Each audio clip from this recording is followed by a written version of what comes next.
Hello नमस्कार मित्रांनो, आजच्या व्हिडिओमध्ये आपण पाहणार आहोत की वनरक्षक भरती 2023 चा जो कट ऑफ आहे मित्रांनो, तो कॅटेगरी वाईज किती लागू शकतो.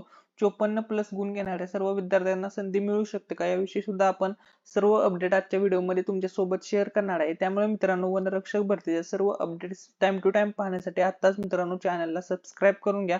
आणि मित्रांनो, तुमचं जे वनरक्षक भरतीचं जे ग्राउंड होणार आहे मित्रांनो, तर ते मित्रांनो कधीपर्यंत होईल त्याच्याविषयी सुद्धा मित्रांनो आजच्या व्हिडिओमध्ये तुमच्यासोबत सर्व माहिती शेअर करणार आहे. चला तर मित्रांनो, सर्वात प्रथम आपण कट ऑफचा जो मुद्दा आहे मित्रांनो, मेन टॉपिक आपला आजचा होणार आहे कट ऑफ कोणत्या कॅटेगरीचा कितीपर्यंत जाऊ शकतो. म्हणजेच तुमचे मित्रांनो एक्झामचे मार्क्स प्लस ग्राउंडचे मार्क्स मिळून तुमचा जो फायनल कट ऑफ बनेल वनरक्षक भरतीचा, तो मित्रांनो किती बनू शकतो. ठीक आहे, चला तर व्हिडिओला सुरुवात करूया. व्हिडिओला लाईक करायला विसरू नका, चॅनलला सबस्क्राईब करा आणि हा व्हिडिओ तुमच्या सर्व मित्रमैत्रिणींसोबत शेअर करा. ठीक आहे, या ठिकाणी बघा मित्रांनो, वनरक्षक भरती 2023 कॅटेगरी एक्झाम ग्राउंड त्यानंतर टोटल. ठीक आहे, तर बघा सर्वात पहिली कॅटेगरी आहे ओपन कॅटेगरी. ओपन कॅटेगरीचा एक्झाम मध्ये समजा 90 मार्क घेतले ओपन कॅटेगरीच्या मुलाने, ग्राउंडला जर 60 मार्क घेतले, तर त्याचे टोटल तर मित्रांनो 150 झाली ग्राउंड आणि एक्झाम दोन्हीचे मिळून. या ठिकाणी थोडेफार चेंजेस झाले तरी चालू शकते मित्रांनो. जर ओपनच्या मुलाची 150 टोटल झाली तर त्याचे सिलेक्शन होण्याचे पूर्णपणे मित्रांनो चान्सेस असतील. ठीक आहे, त्यानंतर ईडब्ल्यूएस कॅटेगरी. तर बघा एक्झाम मध्ये समजा ईडब्ल्यूएस च्या विद्यार्थ्याने 80 मार्क्स घेतले आणि ग्राउंड मध्ये समजा मित्रांनो त्या विद्यार्थ्याला 60 मार्क्स पडले. ठीक आहे, 60 मार्क्स पडले ग्राउंड मध्ये आणि याच्यामध्ये 140 दोन्हीचे मिळून 140 ग्राउंड प्लस. तर बघा 140 जर गुण घेतले ईडब्ल्यू च्या विद्यार्थ्याने तर त्याचे सिलेक्शन होण्याचे पूर्णपणे चान्सेस असतील. नेक्स्ट आहे ओबीसी कॅटेगरी.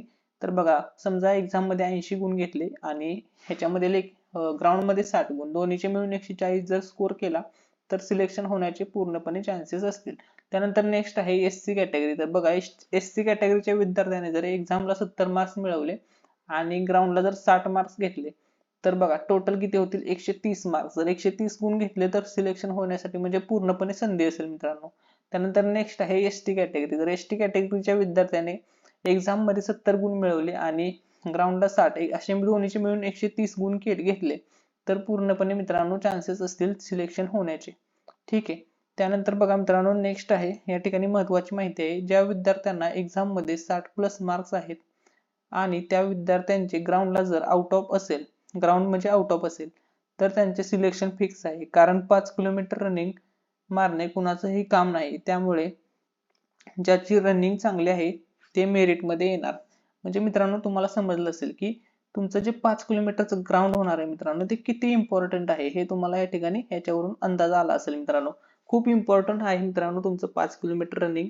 त्यामुळे तुमचं ग्राउंड अजून होणे बाकी आहे. थोडं पेसा कोर्टमुळे थोडी अडचण येत आहे ग्राउंडचा निकाल वगैरे लागण्यासाठी, मेरिट वगैरे. ठीक आहे, तर लवकरच मित्रांनो तुमचा निकाल लागेल, काही अडचण नाहीये. थोडं लेट होईल प्रोसेस मध्ये, बट तुमचा निकाल लागून जाईल. त्यामुळे जास्त टेन्शन वगैरे घेऊ नका. ठीक आहे, आणि महत्वाचा मुद्दा मित्रांनो, तुम्हाला आता या माहितीवरून समजलं असेल की तुमचं जे ग्राउंड आहे ते किती महत्वाचं आहे. ग्राउंडला जास्तीत जास्त प्राधान्य द्या, ग्राउंडच्या मार्क्सला.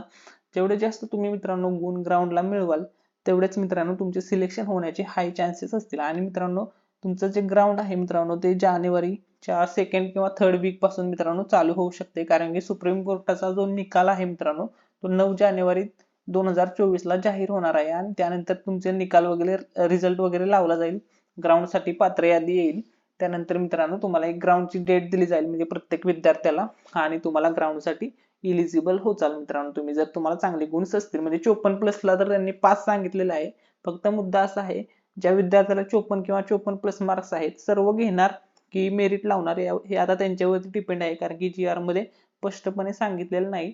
त्यामुळे मित्रांनो ज्यावेळेस तो निकाल येईल त्यावेळेस सर्व गोष्टी क्लिअर होतील. त्यामुळे मित्रांनो व्हिडिओ हा तुमच्या सर्व मित्रमैत्रिणींसोबत शेअर करा आणि कोणता डाऊट असेल तर कमेंट मध्ये विचारू शकता. थँक्यू सो मच, धन्यवाद.